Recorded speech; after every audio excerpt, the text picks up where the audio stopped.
والله الحمد لله رب العالمين اللي انا التاني بقيت اشوف كويس، وبقيت افتح الموبايل بقرا يعني من غير ما يكون معي نظارة. ضرب لحد بشوف الرقم وبشوف الاسم واي حاجة. والحمد لله رب العالمين، هسي انا في نعمة من نعم الله علي يعني. عرفينا بنفسك كده. ابتهاج ابراهيم عبد القيوم محمد. جامد. جاي من السودان. طيب احكي لنا ايه المشاكل اللي كانت تعانيكي من الاول؟ ما المشكلة كانت في عيني من الأول، سبحان الله. يعني أنا حسيت إنها ما بتشوف زي العين التانية.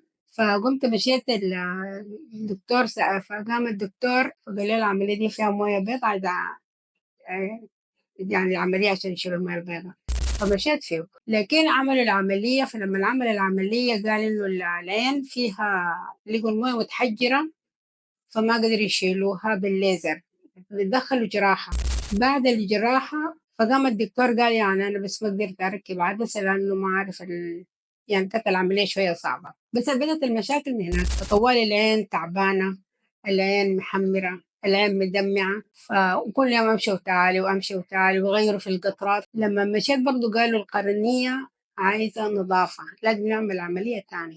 فعملوا عملية النظافة بتاعت القرنية، فما يعني بالعكس زاد السوء يعني. انت لما جيت لنا كان ايه الوضع؟ لما جيتكم الوضع هنا أنا أساسا نفس الوضع اللي حصل عندي، يعني في إنه العين مدمعة والعين محمرة والعين ألم شديد وما بقدر أفتحها، فطوالي كانت قافلة. أنتم شفتوا كده.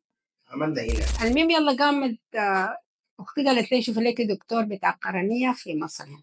فجينا مصر، سبحان الله بنفتش كده في النت، فقام لقينا دكتور هشام، وفعلا قمنا جينا هنا والحمد لله رب العالمين. الليلة عندي عايزة زراعة بتاعت قرنية. المهم استخرتها والحمد لله رب العالمين، ربنا سهل العملية. حسيت ان العمليه كانت سهله ولا لكن صعبه؟ سبحان الله من دخلت العملية وعملوا لي بنجوني ما حسيت بأي حاجة، يعني حتى لا ألم لا صداع لا أي شيء في عيني، ما كان في شيء. والحمد لله العين فتحت. النتيجه عامله ازاي؟ والله الحمد لله رب العالمين اللي انا التاني بقيت اشوف كويس، وبقيت افتح الموبايل بقرا يعني من غير ما يكون معي نظارة. ضرب لحد بشوف الرقم وبشوف الاسم واي حاجة. والحمد لله رب العالمين، هسي انا في نعمة من نعم الله علي يعني. الحمد لله. والحمد والشكر لله رب العالمين، اولا واخيرا لله سبحانه وتعالى، وثانيا لابني دكتور مشاب غريب. الحمد لله، الشرف لينا. يديك يا الصحة. حاجه ابتهاجي، كان المشكله عندنا ان احنا جايين باصابه شديده في العين اليمين. هي كانت عامله عمليه ميه بيضاء في بلدها. كان في الأغلب كانت عملية صعبة وحصل جواها صعوبات. كان في عتمة كاملة على القرنية، فقد في أكثر من 50% من قزحية العين مش محطوط عدسة مكان المية البيضاء اللي اتشالت. وكان القرار إن إحنا هنعمل زرع قرنية نافذة زائد تركيب عدسة. فوجئنا طبعا ما فيش محفظة أو كيس داخلي إن إحنا نحط العدسة الجديدة، فحطيناها بتقنية معينة وتثبيت العدسة داخل حبال أو باستخدام حبال داخل صلبة العين. زائد إن الضغط كان عالي، عالجناه في الأول بالقطرات ضغط العين لغاية لمرحلة معينة. كان الأفضل تركيب صمام لعلاج ضغط العين أيضا.